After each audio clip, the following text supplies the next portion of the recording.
তোমার ডানে বামে তাকায়া দেখো কত যুবকের চোখে পানি। তোমার চোখে কেন পানি নাই? গুনার কারণে আমার আল্লাহ বেজার।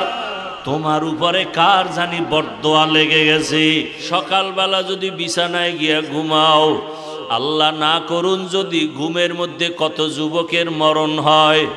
মা যদি তোমারে ঘুম থেকে ডাক দিয়া দেখে তুমি আর ঘুম থেকে সজাগ হও না, মা একটা চিৎকার মারিয়া বলবে তোরা কোথায়, আয় আয়। আমার বাবা দুনিয়াতে আর জিন্দা নাই, আমারে কি আম্মু বলিয়া ডাকবে।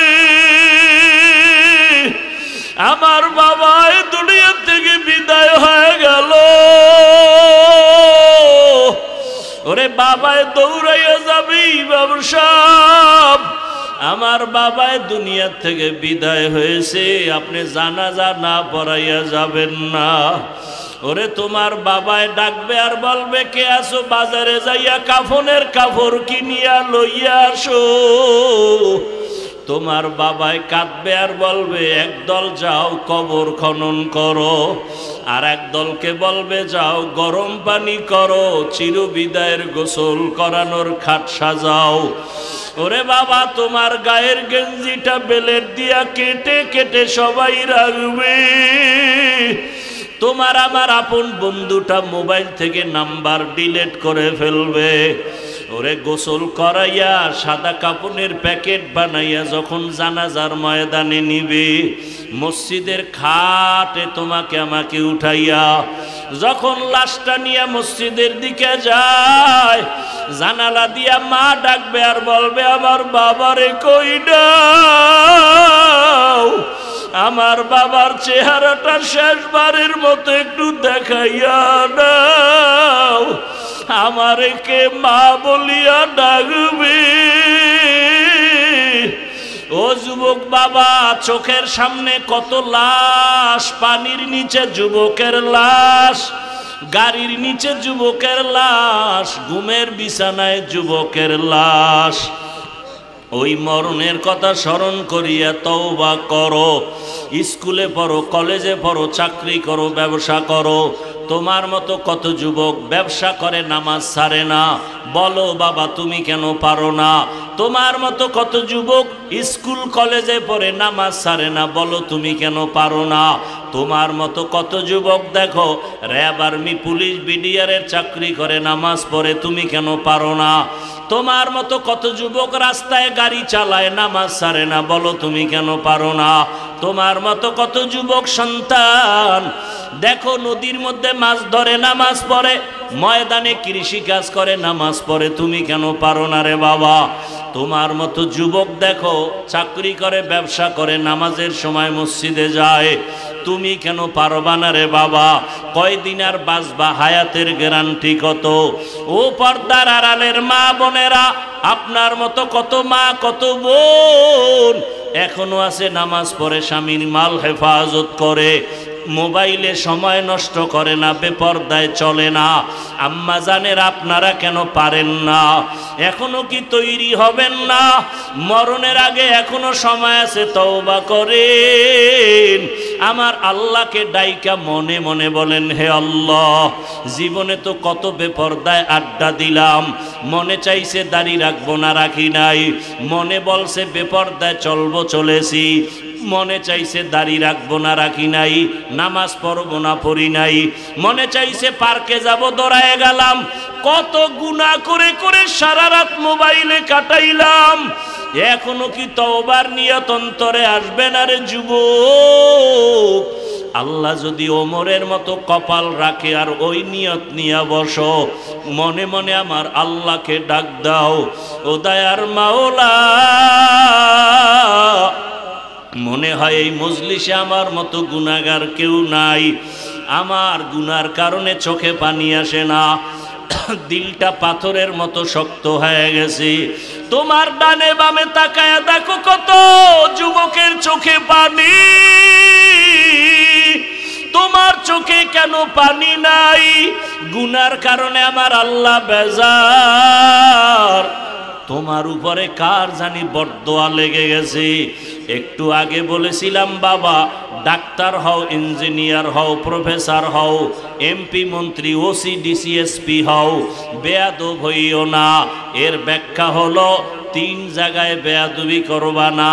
প্রথম জায়গা মা বাবা, দ্বিতীয় জায়গা তোমার শিক্ষক, 3 নাম্বার জায়গা তোমার উলামায়ে কেরাম।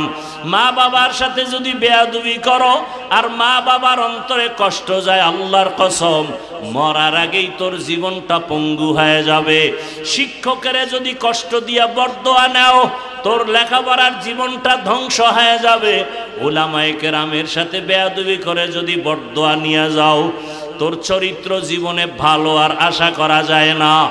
এখনো সময় আছে, আল্লাহকে বলতে থাকো, আল্লাহ মা বাবার সাথে বেয়াদবি করব না, শিক্ষকের সাথে বেয়াদবি করব না। উলামায়ে কেরামের দোয়া পরামর্শ নিয়া সম্ভব না। এজন্য সবাই ইসলাম চায় কিন্তু ক্ষমতায় চায় না। কয় ভাই আপনার দাওয়াত, কা আলহামদুলিল্লাহ, কা আপনার বাড়ি, কা নাউজুবিল্লাহ। ইসলাম শান্তির ধর্ম সবাই কয়, মানে না কেন? কয় ইসলাম মানলে দুর্নীতি চলবে না, চাঁদাবাজি চলবে না, ধান্দাবাজি চলবে না। আর ঘরের মহিলারা কি কয় জানেননি? কয় হুজুর গো, যত টাকা পয়সা সম্মান সব দিব, ভোট দেওয়া যাবে না, কারণ এরা আইলি আমাকে আত্মুজা পরাইব, পাও মুজা লাগাই দিব না, এরকম আটকা থাকা যাবে না। ইসলামটারে আগুন বানায় দিচ্ছে। অথচ পৃথিবীতে একমাত্র সহজ ধর্ম, সহজ নীতি ইসলাম। শান্তি ইসলাম ছাড়া কোথাও নাই। এটা ব্যানারে লিখবা, পেস্টুনে লিখবা। ইসলাম রাজনীতি সূর্যের আলোর মতো লাগানো। আলোহীন সূর্য মূল্য নাই, ঘ্রাণহীন ফুল মূল্য নাই। আল্লাহর কোরআন, ইসলাম ছাড়া রাজনীতি মূল্যহীন। মানুষ শুধু মরবে ধুকে ধুকে। দেখেন না, ইসলাম নাই বিদায় আপন বাবা তার আপন মেয়েকে হোটেলে ঢুকাইয়া বলে, আজকের রাতের জন্য তুমি আমার কাছে স্ত্রীর মতো। এটা কি ইন্ডিয়ার খবর? সোনার বাংলার তাজা খবর। তোমার খবর নাই। আল্লাহ হেদায়েত দান করুন। আমি যে আয়াত এবং হাদিস পড়ছি তরজমাটা বলে আপনাদেরকে কিছু ব্যাখ্যা শোনায় চলে যাব। অত্যন্ত গুরুত্বপূর্ণ তথ্যবহুল আলোচনা করতেছিলেন আপনাদের এই অঞ্চলের গৌরব, বাংলাদেশের কোটি হাজারো কোটি মুসলমানের কলিজার টুকরা মুফতি শামসুদ্দোহা আশরাফি সাহেব দামাত বারাকাতুহুম। আমি আপনাদের একটা কথা জিজ্ঞাসা করি,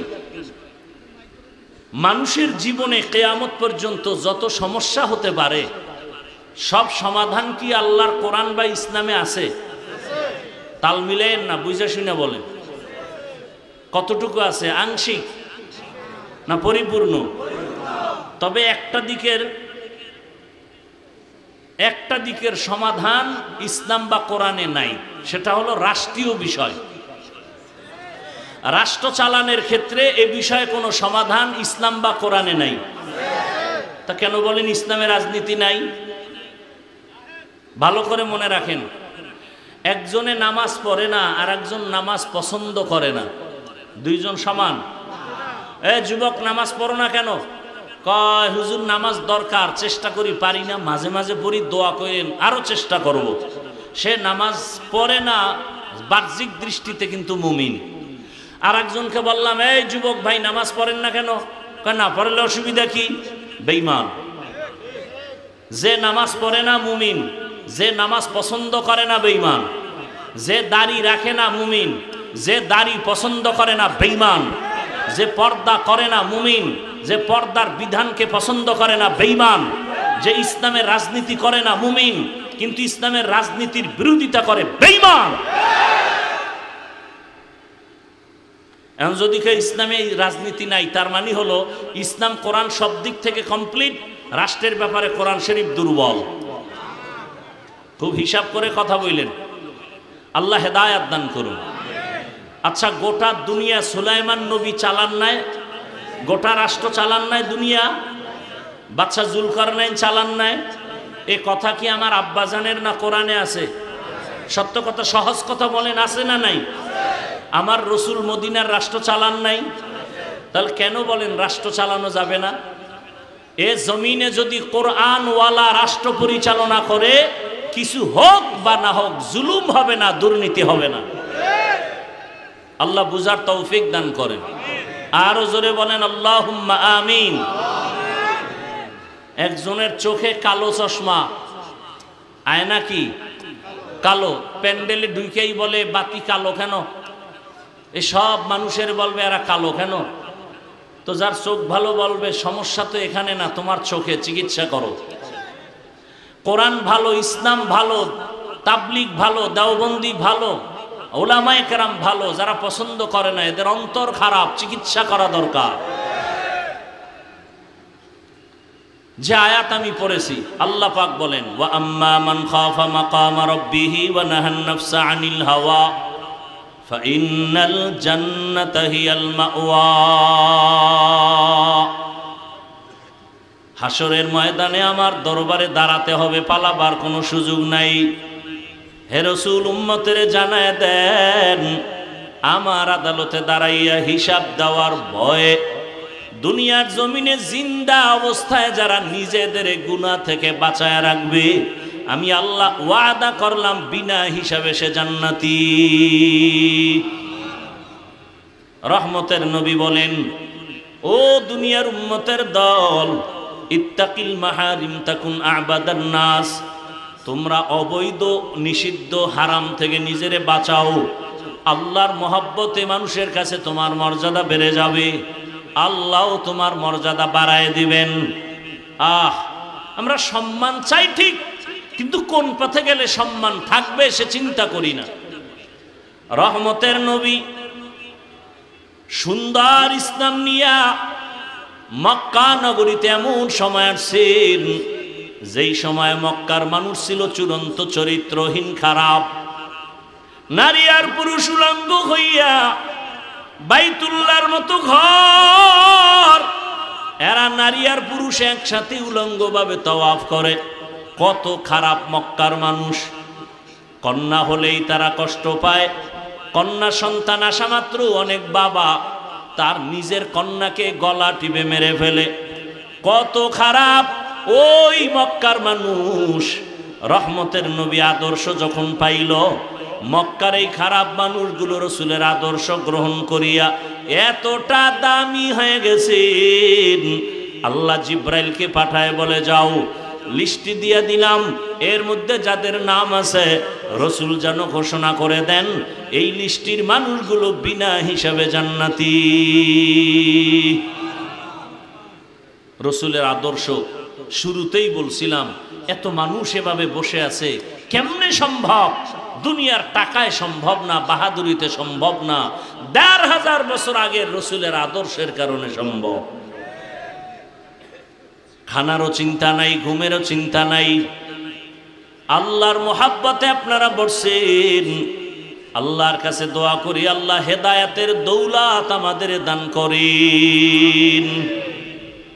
ওলামায়ে কেরামের বিরোধিতা করবেন। এই যুবক বাবারা, আমি কিন্তু কাউকে হুজুর বানাইতে আসি নাই, কোনো ভয় নাই যে হাফিজ ভাই আজকে বুঝি হুজুর বানানোর তওবা করবে না, আমি একবারও বলবো না। আমি এখন কোনো ওয়াজে বলি না তাবলিগে যাও, আমার ওয়াজে কখনো বলি না কওমি মাদ্রাসায় যাও, আমার মতো টুপি লাগাও, আমার মতো দাড়িওয়ালা হও, আমার মতো পীরের কাছে গিয়া মুরিদ হয়ে যাও, একবারও বলি নাই, আজও বলবো না। বরং আমি বলবো, রে যুবক, স্কুলে পড়ো, কলেজে পড়ো, চাকরি করো, ব্যবসা করো, ওই চাকরি ব্যবসা ছাড়িও না, স্কুল ছাড়িও না, কলেজ ছাড়িও না। ডাক্তার হও, দোয়া করে গেলাম, ইঞ্জিনিয়ার হও, প্রফেসর হও, দোয়া করে যাব আজকে ইনশাআল্লাহ, দিল থেকে বলছি কথাগুলো। ডাক্তার হও, প্রফেসর হও, ইঞ্জিনিয়ার হও, এসপি হও, ওসি হও, ডিসি হও, এমপি হও, মন্ত্রী হও, তবে একটা দাবি করে যাব শেষ বেলায়, বেয়াদব হইও না। ডাক্তার হইও, কি হইও না? ডাক্তার হইয়া যদি বেয়াদব হও তো তাসনিমার মতো জুতা খাইয়া দেশ ছাড়তে হবে। তাসনিমা নাসরিন MBBS ডাক্তার, লাঙ্গল কোটের না, মোটামুটি নামি, দামি তো নাই। নামি আর দামি ব্যবধান আছে না নাই? নামি ডাক্তার, কিন্তু আজকে কপাল এত খারাপ যে মরলে লাশটাও এদেশে আর আসার সম্ভাবনা নাই। কেমন সাং কপাল! আল্লাহ হেদায়াত দান করুন। যুবক, ডাক্তার হইও বেয়াদব হইও না, ইঞ্জিনিয়ার হও বেয়াদব হইও না, প্রফেসর হও বেয়াদব হইও না, MP মন্ত্রী হও, OC DCSP হও বেয়াদব হইও না।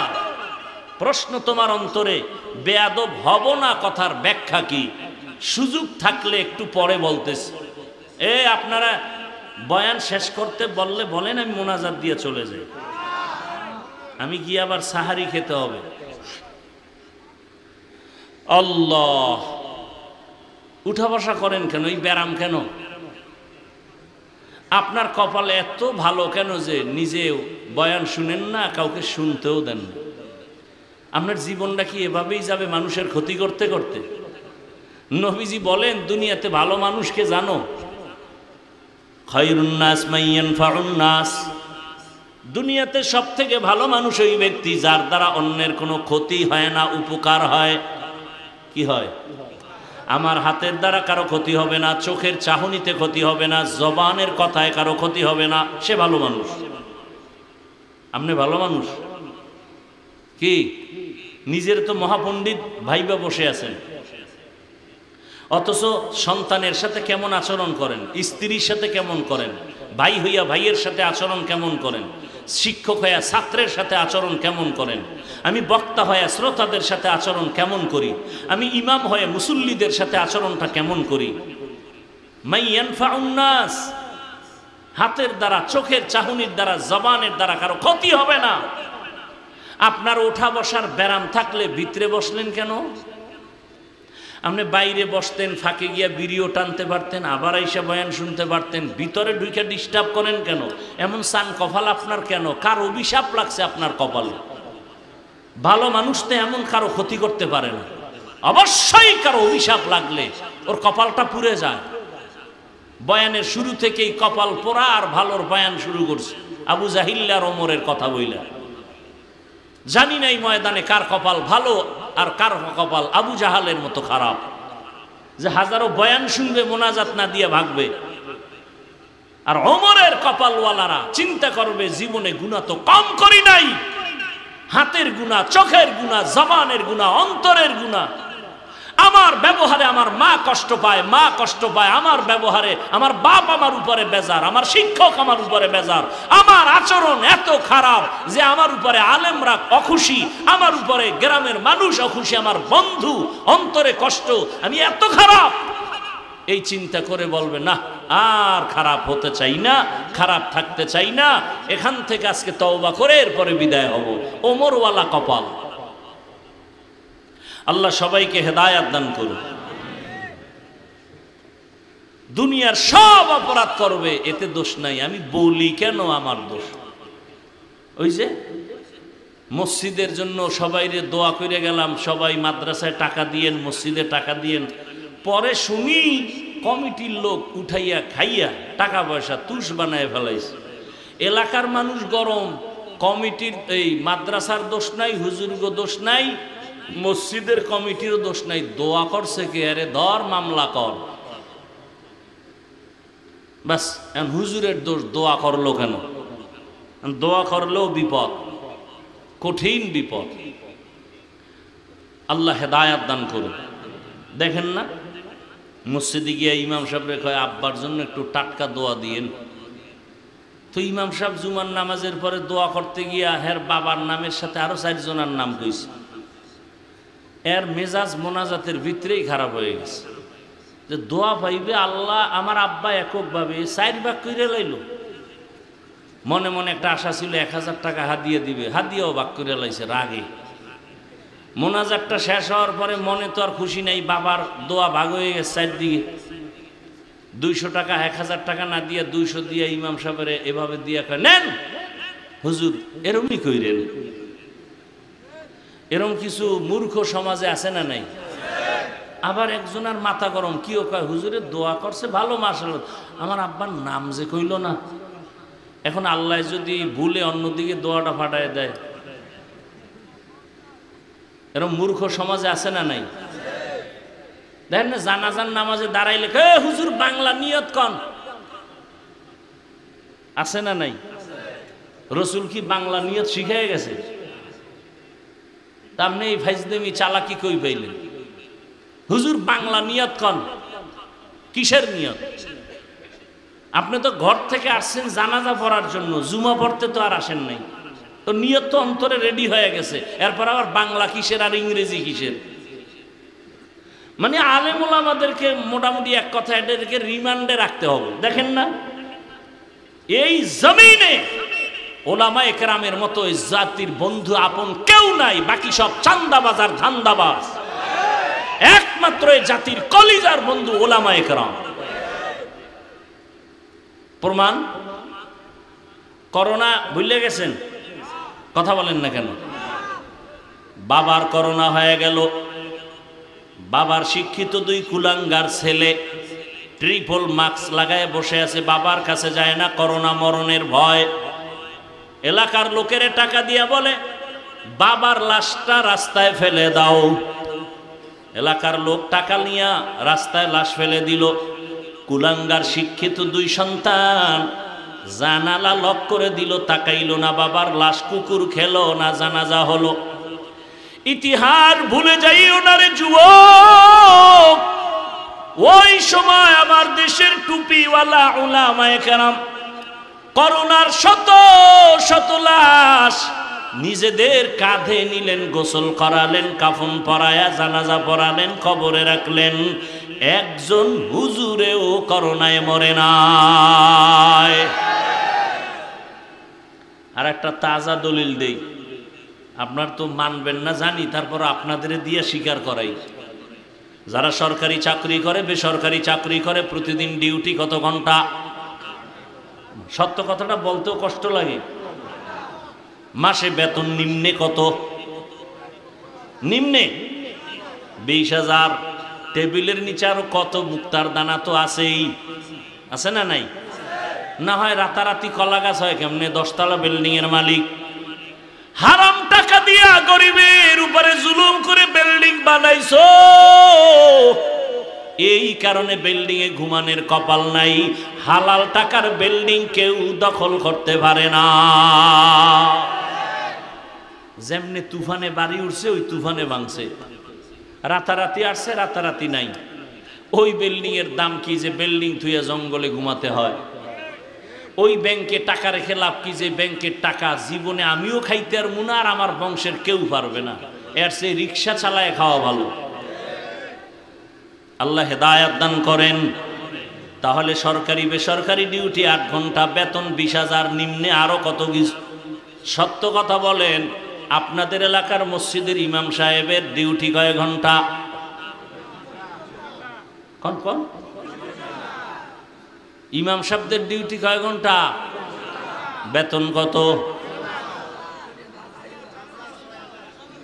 এই যে মুখে কন, একটু ভয় লাগে না? পৃথিবীতে এর থেকে জুলুম আর কি হতে পারে যে 24টা ঘন্টা ইমাম সাহেব ডিউটি করে বেতন 5,000, তাও বাকি 6 মাস। সভাপতি কত দেয়? কয় 50, নাইলে 100। সেক্রেটারি তো সভাপতির থেকেও ধনী, সে কত দেয়? কয় সভাপতির থেকে 20 টাকা কম, নাইলে বেদবি হবে। আর পরে ইমাম সাহেবরে যে রাখে রিমান্ডের মতো রাখে। জোহরের নামাজ ইমাম নাই, রিক্সার ড্রাইভার কয় ইমাম সাহেব গেছিলেন কই? ইমাম সাহেব কয় কে তুমি? আমার এত বড় সার্চ করলা? আমি রিক্সা চালাই, তো এত বড় ডিমান্ড কেন তোমার? কয় 5 টাকা বেতন দেই, সেই পাওয়া। এরকম বেয়াদব আছে না নাই?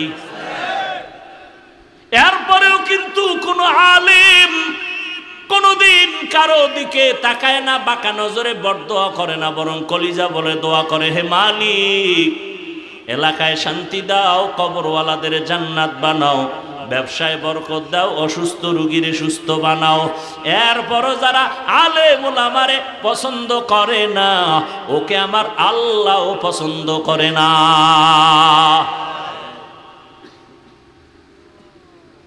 যাদের কাছে এখনো রসুলের আদর্শ আছে, সে যে লাইনের হোক, এখনো সম্মানে আছে। আর যার কাছে রসুলের আদর্শ নাই, ওই বান্দার সম্মানও নাই, ইমানও নাই। বুঝে ভালো, সবাই বুঝে, মানে না কেন? বিপদ, মনের মতো চলতে পারবে না। এরে নবীর আশিক, চেয়ারম্যানের চেয়ারের মেয়াদ শেষ, এমপি সাহেবের চেয়ারের মেয়াদ শেষ, কিন্তু আমরা যে চেয়ারে বসছি কোরআনের বরকতে, রসুলের আদর্শের বরকতে, এই চেয়ারের মেয়াদই নাই, আবার শেষ কিসের? আছে কোনো টেনশন আমাগো? করোনা গেছে, কোনো টেনশন নাই। ডেঙ্গু চলছে, কোনো টেনশন নাই। আওয়ামী লীগ নাই, টেনশন নাই। বিএমপি নাই, কোনো টেনশন নাই। টাকা নাই, কোনো টেনশন নাই। আমার ইমামতি থাক না থাক, টেনশন নাই। উম্মতে যেন বিপদে না থাকে, সেই চিন্তায় আলেম দিশাহারা। নিজের বাড়ি ঘর মেয়ে ছেলের চিন্তা করে না, উম্মতের চিন্তা করে করে মানুষের পেছনে আলেম ওলামারা দৌড়ায়। আল্লাহর জাতের কসম, ওলামায়ে কেরাম এই জাতিকে যা দিছে দুনিয়াতে কেউ দিতে পারে নাই। যদি বলেন হ্যাঁ হাফিজ ভাই অন্যেরাও দিছে, আমি তার জবাবে বলবো 5 টাকা দিছে, 15 টাকা আদায় করে নিছে, আপনার খবর নাই। স্বার্থ ছাড়া কেউ নাই, নিঃস্বার্থ জাতির কলিজার বন্ধু শুধু ওলামায়ে কেরাম। আল্লাহ বুঝার তৌফিক দান করেন। এত ঠিক ঠিক কইতেছে, সব ঠিক, কিন্তু ভোটের আগের রাত্রে টাকার বস্তা খাইয়া টাইট হয়ে যাবে, ঠিক নি? এও বলে ঠিক, সব ঠিক। হ্যাঁ, বড় কঠিন হালাত। দেখেন না, এখন সবাই কয় আরে বাংলাদেশের ইতিহাসে একটা সুযোগ আইছে, এই সুযোগে যদি আল্লাহ আল্লাহ করে একটু ভালো রাস্তা খুলে দেয়। কিন্তু কোটি কোটি কোটি টাকা বরাদ্দ করে ব্যয় করা হচ্ছে বাংলাদেশের আলেম যেন এক জায়গায় আসতে না পারে। কোটি কোটি টাকা ব্যয় করা হচ্ছে আলেমকে আলাদা রাখার জন্য। কোটি কোটি টাকা ব্যয় করা হচ্ছে। আমি সেদিন এক মাহফিলে বলেছি, যাদের নিয়ে টেনশন করেছিলাম যে এরা এক হবে কিনা, আলহামদুলিল্লাহ আজকে তারা এক জায়গায়। আর যাদের নিয়ে কোনো টেনশন করি নাই, তাদের নিয়ে এখন টেনশন বেড়ে গেছে, এখন দোয়াও বাড়ায় দিতে হইতেছে। এরপরও কাম হয় কিনা আল্লাহই ভালো জানে। বাংলাদেশ মুসলমানের দেশ, মাদ্রাসার অভাব নাই, আলেমের অভাব নাই, মসজিদের অভাব নাই, তাবলীগের অভাব নাই, পীর মুরিদির অভাব নাই। এরপরও এত ঝামেলা কেন? একমাত্র কারণ আমাদের ওলামায়ে কেরামের অনৈক্য। আর এই দোষ আমনেগো অর্ধেক। আলেমরা যে এক হয় নাই, আপনাদের দোষ কত? 50%। কেন? যারা আমার ভক্ত, এরা আমারে ফেসবুকে লিখতে লিখতে একেবারে আরশে আজিমে উড়ায়, আর আমার লাইনের বাইরে যারা এগো সিজ্জিনের তলে নিয়ে যায়। আছে না নাই? আলেমের ব্যাপারে আপনাদের কোনো মন্তব্য করা জায়েজ নাই। আলেম যদি কিছু ভুল করে, ওলামায়ে কেরাম যারা মুকুট রাহবার আকাবির, এরা সমাধান করবে। আপনি কে? ইমাম সাহেব ভুল করলে আপনি নামাজে নাই, চায়ের দোকানে বয়ে মাইকের আওয়াজ শুনছেন ইমামের আলহামদুর মধ্যে ভুল, আপনি জানালা দিয়ে যদি খান ইমাম সাহেব ঠিক করে পড়েন, আর একজনকে কিও তুমি কি করলা? লোকমা দিলাম। এটা লোকমা না বেয়াদবি? বেয়াদবি। ওলামায়ে কেরাম যদি ভুল করে, আপনার বিরোধিতা করার, কোনো মন্তব্য করার কোনো অধিকার নাই। আপনি যদি কোন লোকমা দিয়েছি, চরম বেয়াদবি আপনার। ঊর্ধ্বতন উলামায়ে কেরাম এটার সমাধান নেবেন, সমাধান করবেন। এই জন্য কেউ কারো পক্ষ বিপক্ষ এটা না কইরা এমন কাজ করেন যে উলামায়ে কেরাম এক হয়। এই যে আমার বয়ান শুনছেন, আর একজন আলেম আইলে বলবেন হাফিজ সাহেব ওলামায়ে কেরামের অনেক সুনাম বলে গেছে, ওই আলেম আমার উপরে কি আস্থা বাড়বে না কমবে? আর আপনি যদি কোন হুজুর কঠিন সাইজ করে গেছে আপনাকে গোষ্ঠী শুদ্ধা, এই অবস্থা, কয় ভালো মনে করছিলাম, এত খারাপ? এই যে একটা খারাপ ধারণা আপনি ঢুকাই দিলেন ভক্ত হইয়া। এমনটা কইরেন না। ওলামায়ে কেরাম সারা দুনিয়াতেও শান্তি নাই, আখেরাতেও মুক্তি নেই। ও চাপাবাজি করেন, যাই করেন, কথা বাস্তব এগুলোই। আপনি মানেন আর না মানেন, তো মান ইয়া না মান, মাই তেরা মেহমান। তুমি মানো আর না মানো সেটা তোমার বিষয়। বলে গেলাম, কথাগুলো মনে রাখবেন। ওয়া আম্মা মান খাফা মাকাম রাব্বিহি ওয়া নাহান নাফসা আনিল হাওয়া ফাইন্নাল জান্নাতা হিয়াল মাওয়া।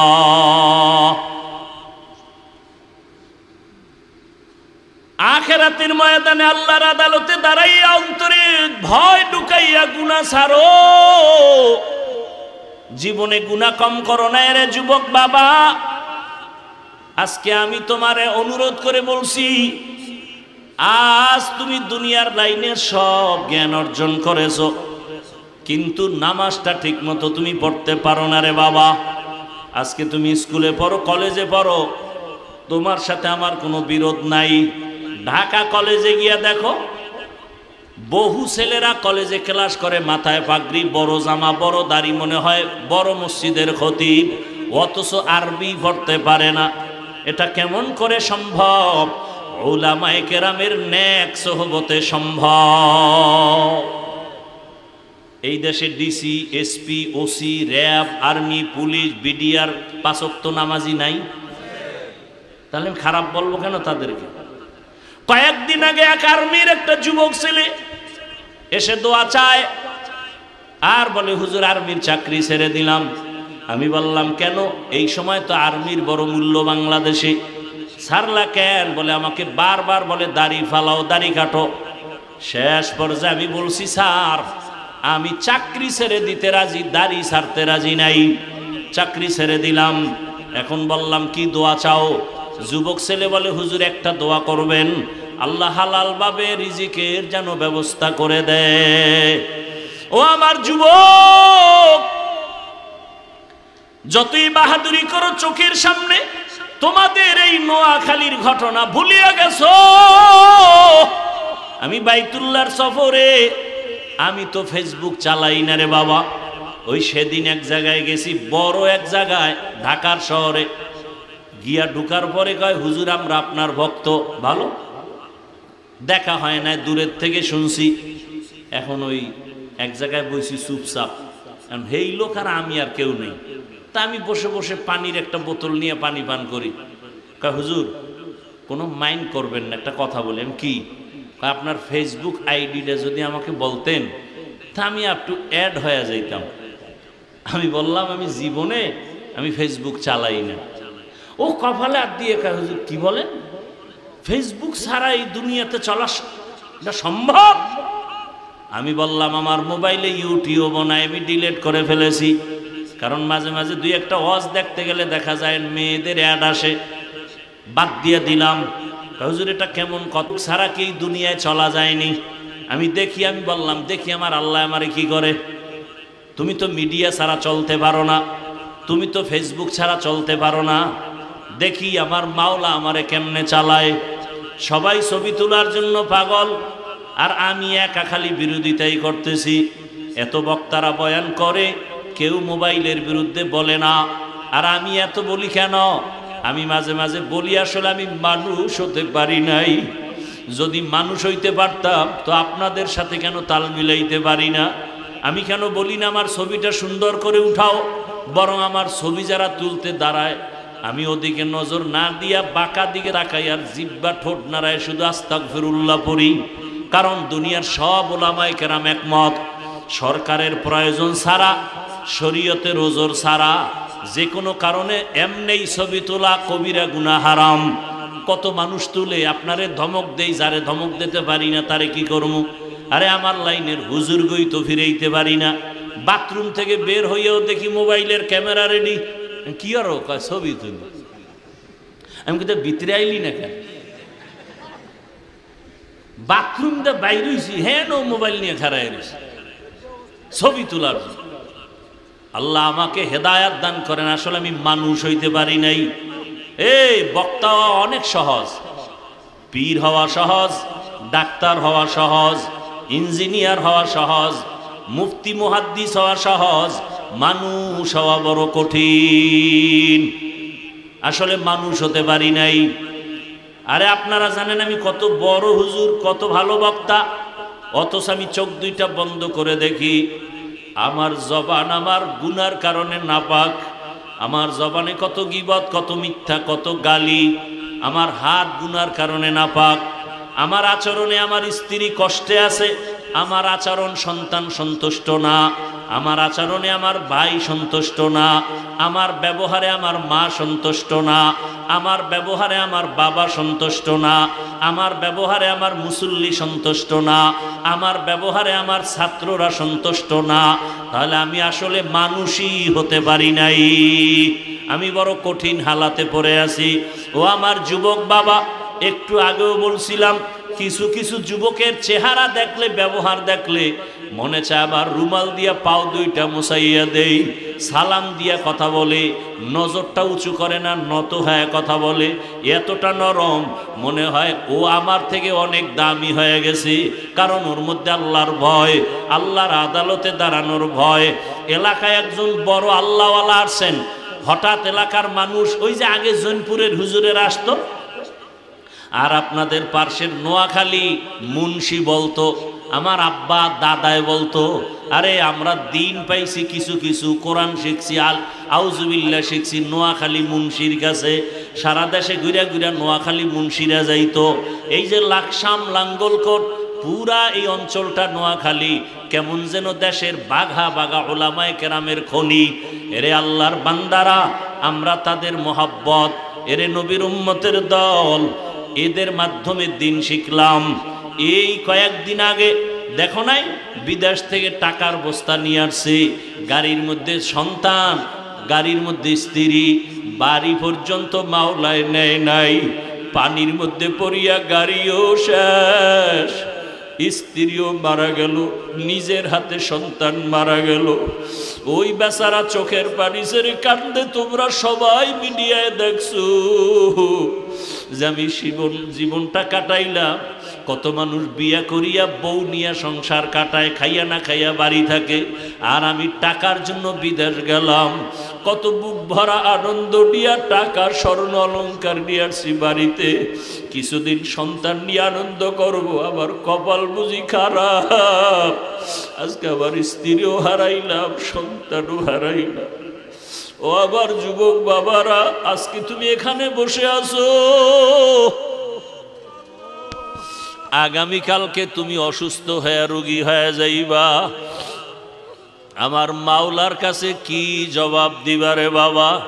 কালকে তুমি কবরের লাশ হয়ে যাইতে পারো, বলা যায় না।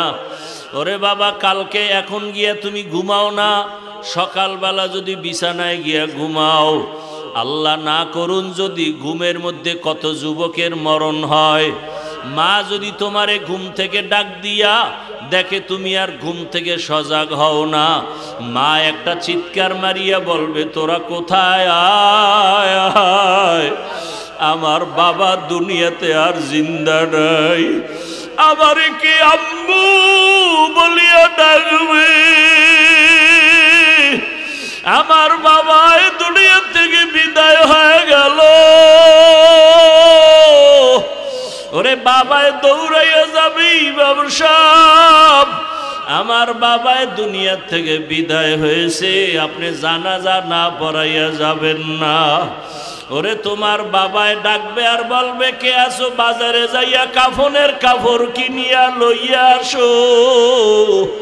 তোমার বাবায় কাঁদবে আর বলবে, একদল যাও কবর খনন করো, আর এক দলকে বলবে যাও গরম পানি করো, চিরবিদায়ের গোসল করানোর খাট সাজাও। ওরে বাবা, তোমার গায়ের গেঞ্জিটা বেলেট দিয়া কেটে কেটে সবাই রাখবে। তোমার আমার আপন বন্ধুটা মোবাইল থেকে নাম্বার ডিলিট করে ফেলবে। ওরে গোসল করাইয়া সাদা কাপড়ের প্যাকেট বানাইয়া যখন জানাজার ময়দানে নিবে, মসজিদের খাটে তোমাকে আমাকে উঠাইয়া যখন লাশটা নিয়ে মসজিদের দিকে যায়, জানালা দিয়া মা ডাকবে আর বলবে আমার বাবারে কই দাও, আমার বাবার চেহারাটা শেষবারের মতো একটু দেখাইয়া দাও, আমারে কে মা বলিয়া ডাকবে।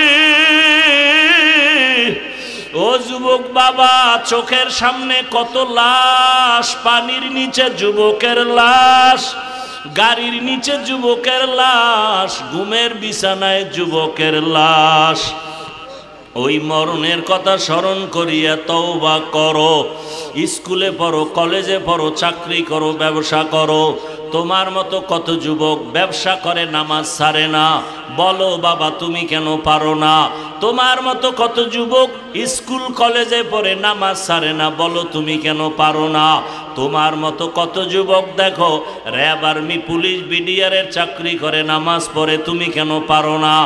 তোমার মতো কত যুবক রাস্তায় গাড়ি চালায়, নামাজ ছাড়ে না, বলো তুমি কেন পারো না?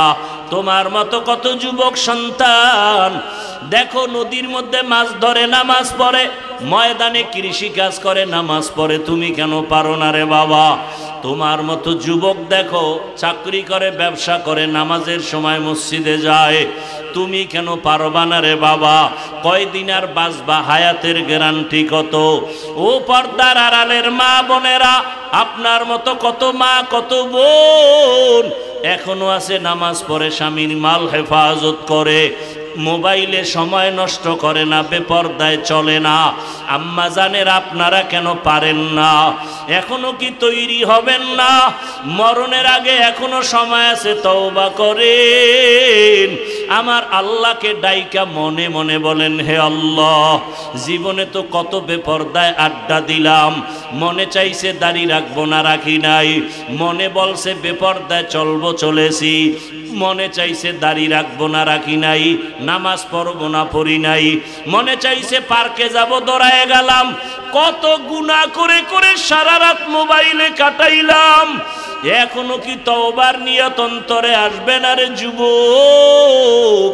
আল্লাহ যদি ওমরের মতো কপাল রাখে আর ওই নিয়ত নিয়ে বসো, মনে মনে আমার আল্লাহকে ডাক দাও, ও দয়ার মাওলা, মনে হয় এই মজলিসে আমার মতো গুনাহগার কেউ নাই, আমার গুনার কারণে চোখে পানি আসে না, দিলটা পাথরের মতো শক্ত হয়ে গেছে। তোমার ডানে বামে তাকায়া দেখো কত যুবকের চোখে পানি, তোমার চোখে কেন পানি নাই?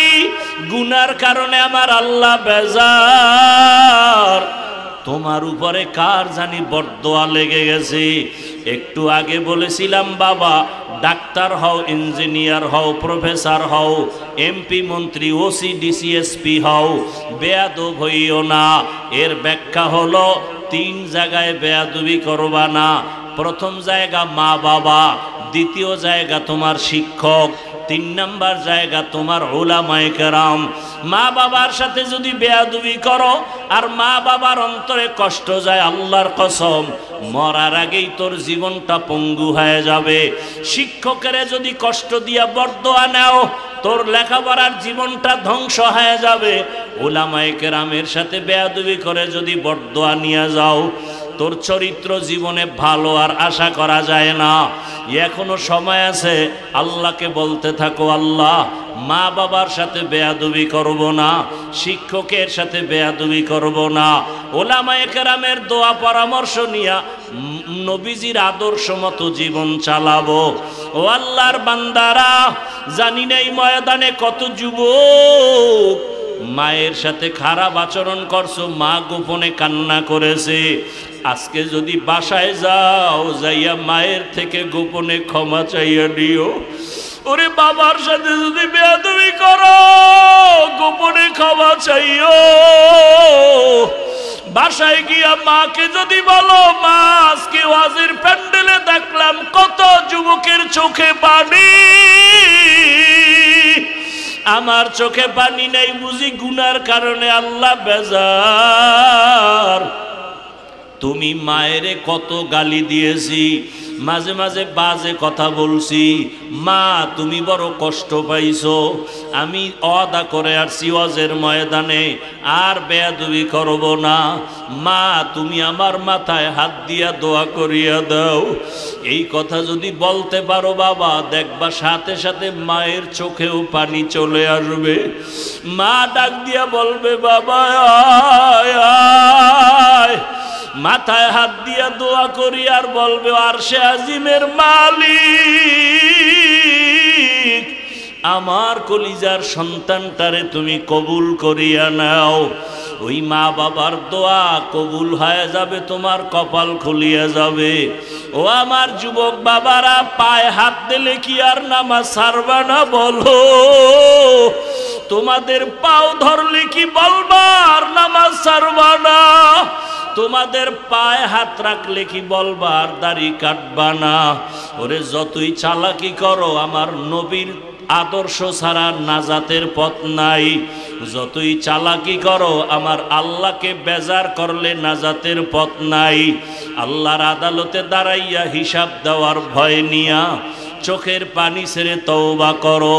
মরিয়া গেল আর নামাজ ছাড়বা না, বেপরদায় চলবা না, মা বাবার সাথে বেয়াদবি করবা না, ওলামায়ে কেরাম শিক্ষকের দোয়া নিয়ে নবীর তরিকা মেনে চলবা।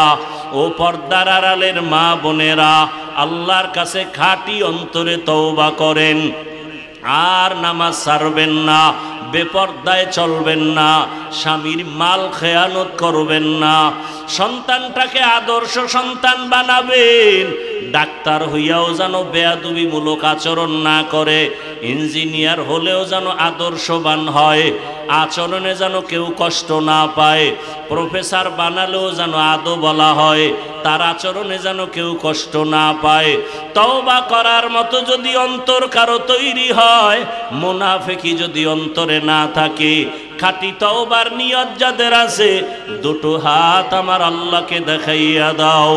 আয় আল্লাহ, হাতগুলো কবুল করে নেন, তওবা কবুল করে নেন, তওবার উপরে মজবুত হইয়া চলার মতো তৌফিক দান করেন, আমিন। আলহামদুলিল্লাহি রাব্বিল আলামিন, ওয়াসসালাতু ওয়াসসালামু আলা সাইয়্যিদিল আম্বিয়া ওয়াল মুরসালিন ওয়া আলা আলিহি ওয়া আসহাবিহি আজমাইন। ইয়া আরহামার রাহিমিন, ইয়া আরহামার রাহিমিন, ইয়া আরহামার রাহিমিন। রব্বিরহামহুমা কামা রব্বায়ানি সগীরা। আল্লাহুম্মা ইন্নাকা আফুউন কারীম তুহিব্বুল আফওয়া ফা'ফু আন্না। আল্লাহুম্মা ইন্না নাসআলুকা রিযাকা ওয়াল জান্নাহ ওয়া নাউযু বিকা মিন সাখাতিকা ওয়ান নার। আল্লাহুম্মা ইন্না নাউযু বিকা মিনাল বারাসি ওয়াল জুনুনি ওয়াল জুযামি ওয়া সাইয়্যিল আসকাম। আল্লাহুম্মা আরহামনি বিতারকিল মাআসি। আল্লাহুম্মা আরহামনি বিতারকিল মাআসি। আল্লাহুম্মা আরহামনি বিতারকিল মাআসি। আল্লাহুম্মা ইন্না নাসআলুকা ইলমান নাফিআ ওয়া রিজকান ওয়াসিআ ওয়া শিফাআম মিন কুল্লি দা। ও দয়ার মালিক, এই ময়দানে কুদরতের নজর দিয়া দেখেন, ওলামায়ে কেরাম, মুরব্বী, হাজী সাহেব, ব্যবসায়ী, চাকরিজীবী, যুবক, ছাত্র বাবারা, পর্দার আড়ালের মা বোনেরা, আপনার দরওয়াজায় হাজির হয়েছি, তওবার নিয়ত করেছি। গুনার কারণে জীবনটা বড় নাপাক, তওবা করেছি আর গুনাহ করব না রে আল্লাহ। মা বাবার সাথে বেয়াদবি করব না, শিক্ষক ওলামায়ে কেরামের দোয়া নিয়ে নবীর আদর্শ মেনে চলব।